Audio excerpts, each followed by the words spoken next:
Hello there. You're watching All 24 News. I'm your host, Greenford Zachary, and this is Russia-Ukraine special coverage live from Algiers. The so-called Russian special military operation in Ukraine started on February 24th. The troops were tasked with achieving Moscow's key objective of toppling the capital, Kiev. The forces were able to get closer to the city center.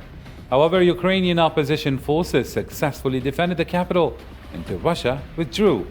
The United States, like many Western countries, has provided Ukraine with military equipment to support them against the so-called Russian aggression. The US and its allies did not stop at providing military aid to Ukraine. It's been nearly 2 months since the West introduced unprecedented international sanctions against Russia in response to what the Kremlin calls its special military operation. For the Russian economy, the worst is yet to come. To talk more about the developments and consequences of this war, I am joined live via Skype by Georgi Katsitadze, State and International Security Analyst from Georgia, along with Mr. Jens Strohschneider, German economic expert on Eastern Europe in Russia, as well as Dr. George Mshedlishvili, Associate Professor at European University in Georgia.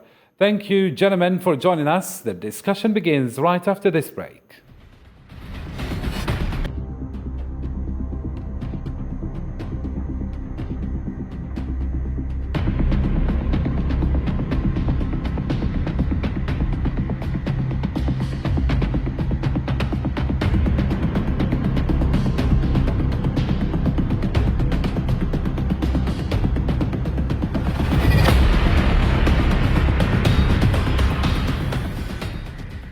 First off in our talk show, here are some updates on the file. Ukrainian President Volodymyr Zelensky warned that Russia is expanding its invasion to other countries after a Russian general said it wants full control over southern Ukraine. Let's take a listen. The Russian invasion of Ukraine was only meant to be a start. Then they want to capture other countries. Of course, we will defend ourselves as long as necessary to smash this ambition of the Russian Federation. But all nations who, like us, believe in the victory of life over death must fight with us. They must help us, because we are the first on this path.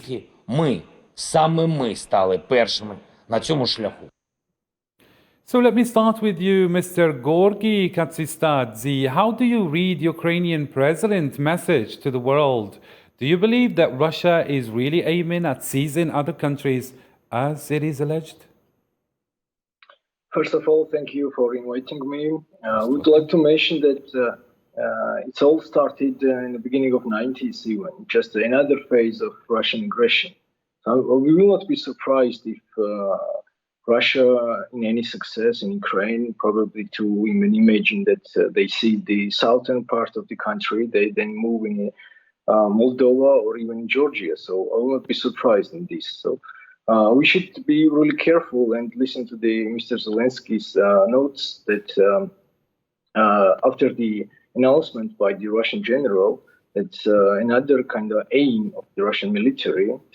They need to kind of connect their troops based in Moldova. It's not a big surprise anyway in this case. Mm-hmm. Very well indeed. I would like to address Dr. George Mshedlishvili. Is Zelensky hinting at a World War III in his message? How do you interpret these accusations? Well, whether this conflict escalates into the major warfare, well, which could be termed as World War III, unfortunately depends only on one person, and the name of the person is Vladimir Putin, not Vladimir Zelensky. Mm-hmm. So we cannot read Putin's mind. Well, many analysts have tried it, but with middling success, I would say. But what we see today, that Russia has been bent on snatching as much territories of sovereign Ukraine as possible. Their initial plan of occupying and conquering entire Ukraine failed. Now they regrouped and they want to get something by May 9th, which is the Victory Day, which is it is a very festive date, May 8th and 9th of the defeat of Nazism. But unfortunately, Russia and Putin personally, they have weaponized this date into glorifying the past, and in trying to get to that past, defying international laws, defying the course of history. So basically, they want not the total restoration, but a maximal restoration of the Soviet Union as possible. And therefore, they started annexing the lands of the neighbors with Crimea. They basically annexed, they recognized as independent state territories of Georgia by occupying them. And therefore, Putin is on course of selling to their nation that he is the collector of the land, of the Russian lands, that he is the protector of the so-called Ruski Mir, the Russian world, and he is trying to right the big wrong. The person who termed the end of the Soviet Union the geopolitical catastrophe, he tries to instill this idea in the minds of his people, and by May 9th, he wants something tangible. His initial plan failed miserably. He really believed, and his clique really believed, that they will occupy the whole Ukraine in 4 or 5 days, that people will be greeting them with flowers and with Russian banners like they did in Crimea. They really believed that entire Ukraine is like big Crimea. Now they see that plan failed, and then want to get something, be it May 9th or be it the date when the support for Ukraine, the American Lend-Lease, and the increased support of the Western European countries towards Ukraine will take its toll, and Russia and Ukraine will be in full position to thwart even more major Russia's assault. So Russia tries to get as much as possible, knowing the time is not working in its favor. Very nice indeed. Let me include in the discussion Mr. Jens Strohschneider. As an economic expert, what can you tell us about the economic consequences of this war, or special military operation, as Russia prefers to refer to it? There are already severe ramifications of the sanctions being imposed by the European Union and United States. We see a very heavy decline in the industrial production since last month. So, the trade balance is nevertheless very positive. So exports are still going on. We see that the standard business and state policy supports partly the industrial production. But nevertheless, over the last 2 to 3 months, we expect that industry players getting out of stock are not able to further support production. And it will be coming to a crunch of the industrial production. Expectations are that the industrial production will decline till the end of this year, somewhere around 20+%, and the gross domestic product will also decline over the year down to 10 to 15%.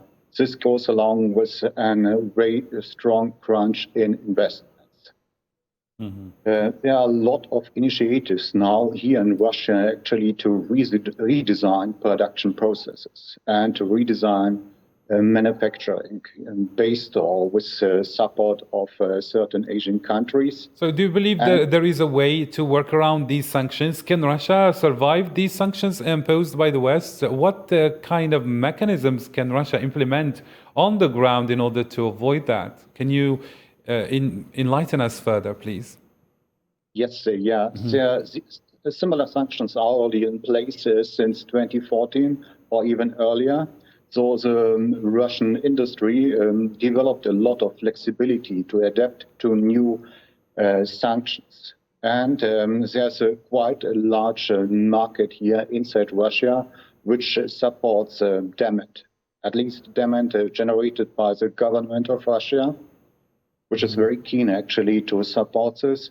And also there are countries with whom Russia plans to go along during these sanctions imposed by Western countries. So I see certain movements and initiatives to address these sanctions.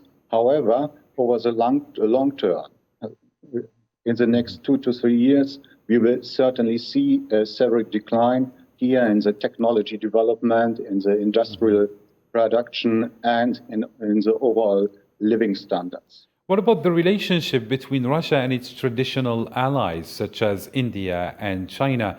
Can such alliance help Russia absorb, let's say, or cushion these sanctions?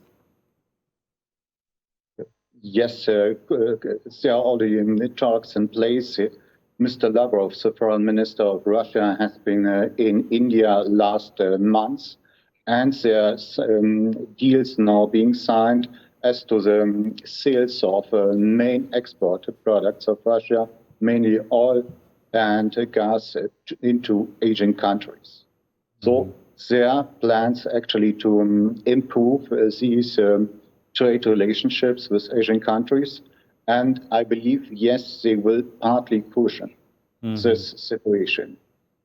Very nice indeed. U.S. Secretary of State Antony Blinken met with Ukrainian Prime Minister Denis Shmyhal in Washington. The Ukrainian Prime Minister expressed Kiev's appreciation for U.S. financial support as Joe Biden announces $800 million in new military aid, bringing Ukraine aid to over $4 billion since the start of his mandate. I'm looking forward to having an opportunity to hear from the Prime Minister about all of these ongoing efforts and what we can continue to do to support Ukraine in its fight for independence, for sovereignty, a fight that it will win. And United States support Ukraine so much, so strong. We feel this support because weapon, financial support, and personal involvement of President of United States, your personal involvement in support of Ukraine. We feel it, we appreciate this so much. Still with you, Mr. Jens Stroh-Schneider. How is this financial support going to play an important role in sustaining Ukraine's economy? And how are Western unprecedented sanctions affecting Russia on the ground? Like, seriously, since you are in Russia, can you tell us, like, the real life? What's the real life like? And sanctions costs to Russia are partly cushioned by higher prices for gas and oil exports and the avoidance of restrictions through trade conducted with third countries. But the net economic impact on the Russian economy will be negative. How can it affect it, really?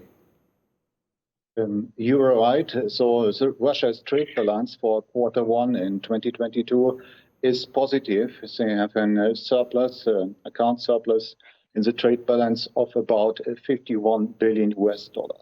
Last year, it was somewhere around $90 billion. So there's a strong uptick in export, revenues from export.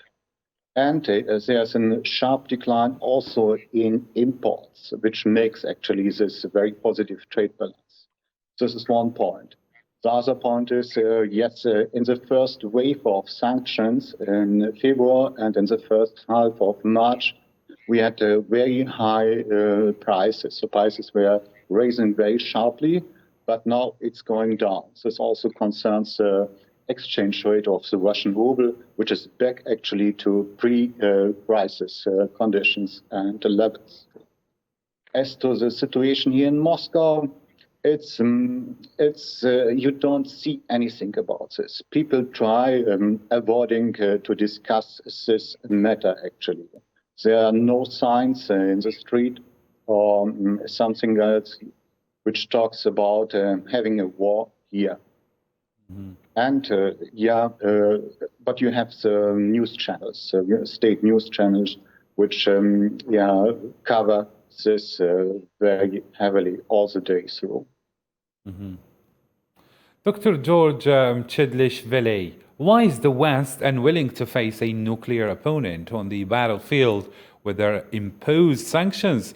I mean, while their imposed sanctions aren't really changing President Putin's mind, is there an interest to any party here for the war to linger on still? Well, sanctions usually go that far.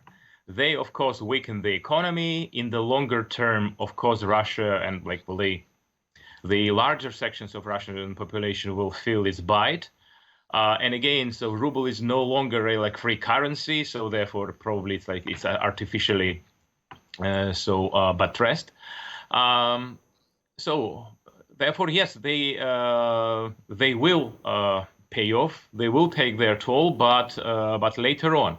So as far as the nuclear threat and this like escalation, of course, kind of like it's in the interest of the West, actually, kind of for the West, like to end soon. And of course, this is a huge headache, like for many like Western countries as well. Probably not for the first time. I think for the second time. The first time was in Georgia in 2008, and then like in Ukraine 2014. Like, but at a bigger scale. So the West feels serious like moral dilemma. So it like Ukraine manages like to question the adherence of the Western countries to their own values. So therefore, yes, the Western countries have been like in uncomfortable situation. Even Germany, even though, well, one can still say that the German support is like lukewarm, it is yes, like of two minds on several important issues. But public opinion in many Western countries is strongly in favor of Ukraine, and of course there is an expectation kind of the Ukraine will manage to thwart Russia's aggression. And then when it comes to the ending, and again, it depends on like many factors. What will be considered a victory for Ukraine? What will be considered victory for Russia? So will Russia manage to sell to its population? Well, unfortunately, kind of the Russian state channels are like so heavily biased, as like previous speaker like mentioned, that well they might sell as victory pretty much everything, but to a certain extent. Well, if they manage to gain militarily kind of the southern Ukraine, to occupy the southern parts and create the bridge between Donbas, Crimea, and even worse, still like Moldova, rendering Ukraine a landlocked state. Of course, it will be like major defeat for Ukraine, even though its independence, its sovereignty like will be retained. So I believe at the moment there is a big uncertainty, and so many factors might influence the outcome. It is difficult to say like what actually kind of like each parties want and what is like in the West like best interest. Yes, on the one hand, they want this conflict to end soon, but they do not want the conflict to end in Ukraine's defeat. And again, defeat is not necessarily kind of the loss in the entire sovereignty, as was at stake 2 months ago, but even significant territorial gains, because like if Russia like conquers some territories militarily, then they concoct and conduct the like fake referenda, as they did in Crimea. To recognize the territory's independent state, as they did in Donbas and Luhansk, and then potentially annex it in favor of Russia.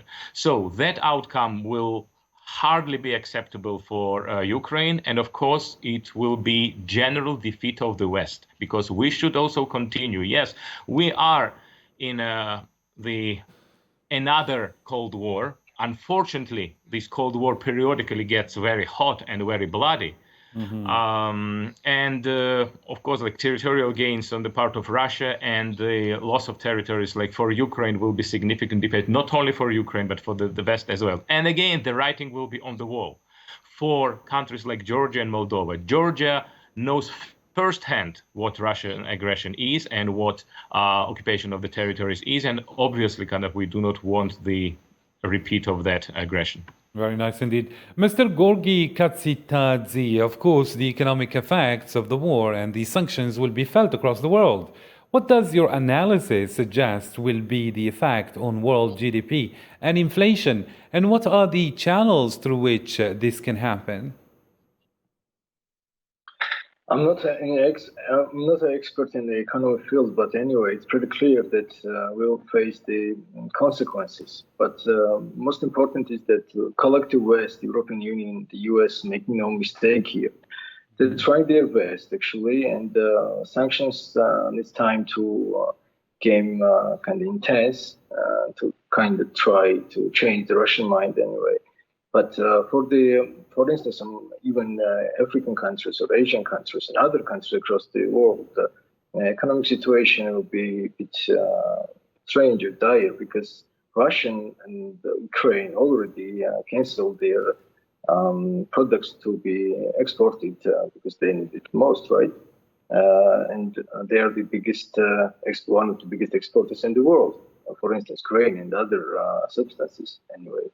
And in this case, probably this summer will be really difficult, and autumn way more. But we cannot even assume at what time the conflict continues.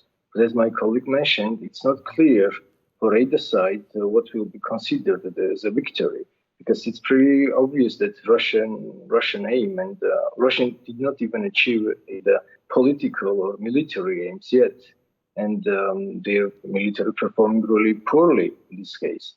We also can say that in the second phase of the invasion, particularly in Donbass, will not be successful because approximately 62 tactical battalion, it's not enough. They tried to shorten their supply chains and lines, but it will not be effective because Ukrainian forces felt that they can beat Russian forces on the ground. They are pretty stronger than they were 2 months ago. So in this case, Putin exactly tries to grab something just before the military parade on the Kremlin, victory parade, I mean. But it will be really difficult for them to say in the economy.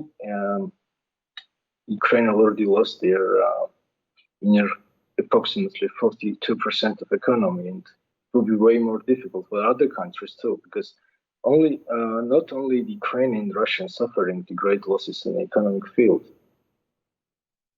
Very nice indeed. The European Director of International Monetary Fund, Alfred Kammer, said that Europe can do without Russian gas over the next 6 months. But beyond that, the economic impact would be severe. Kammer recommends a series of alternative measures, such as reducing consumption to constituting stocks.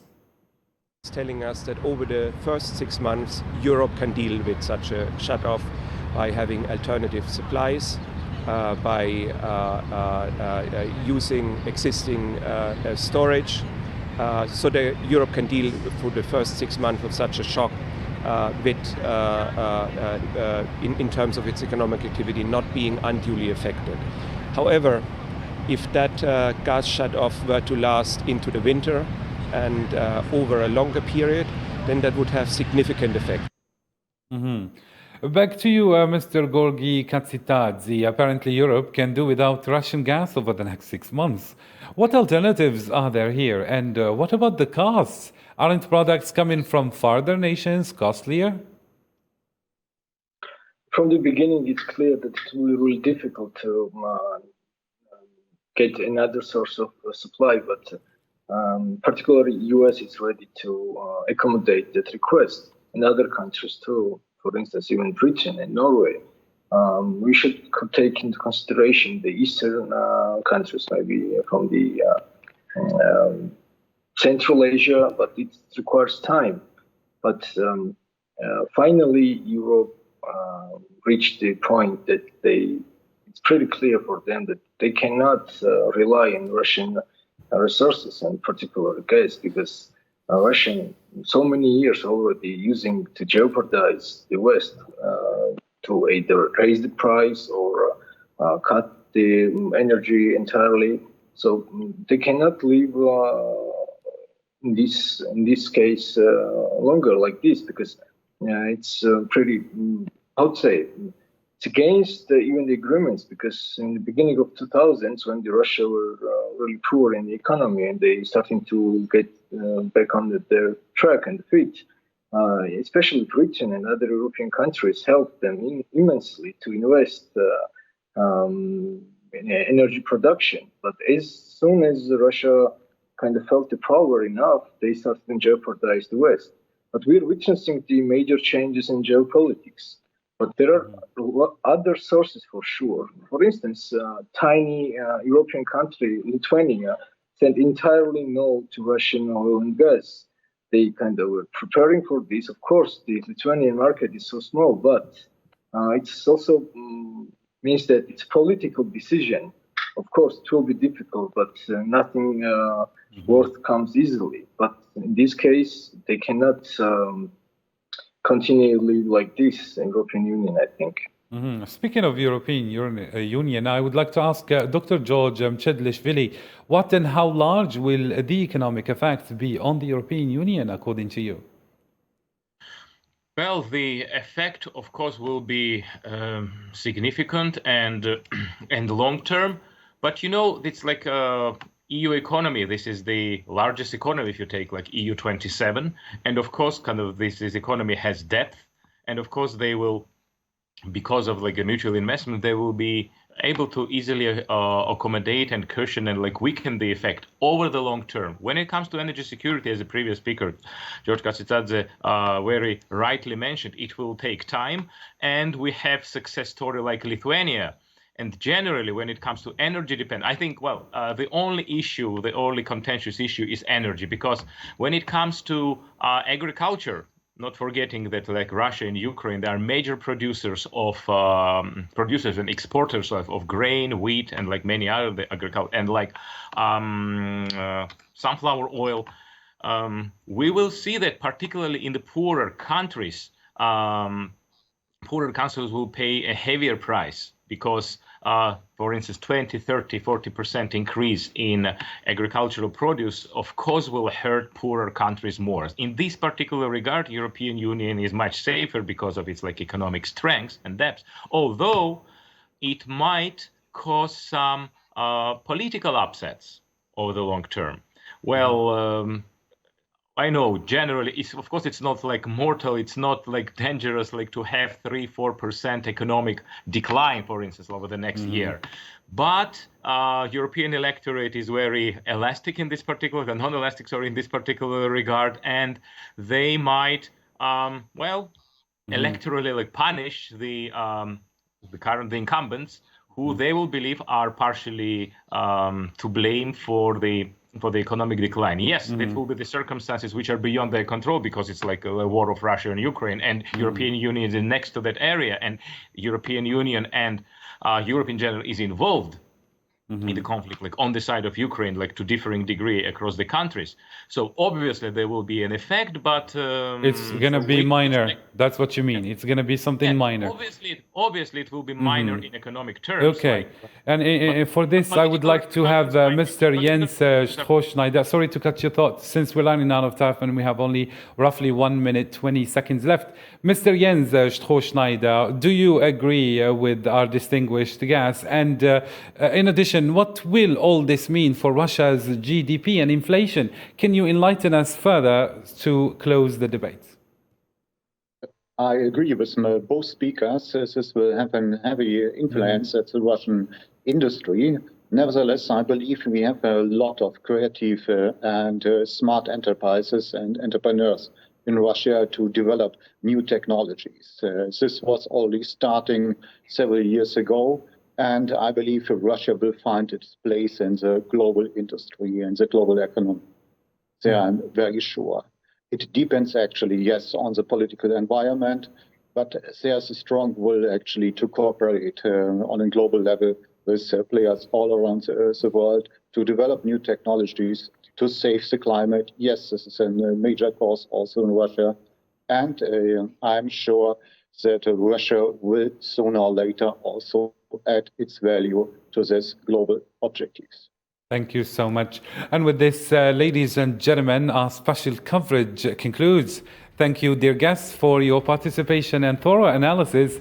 And thank you, dear viewers, for keeping it here on All 24 News, here with me, Karim Fazakri. Bye for now.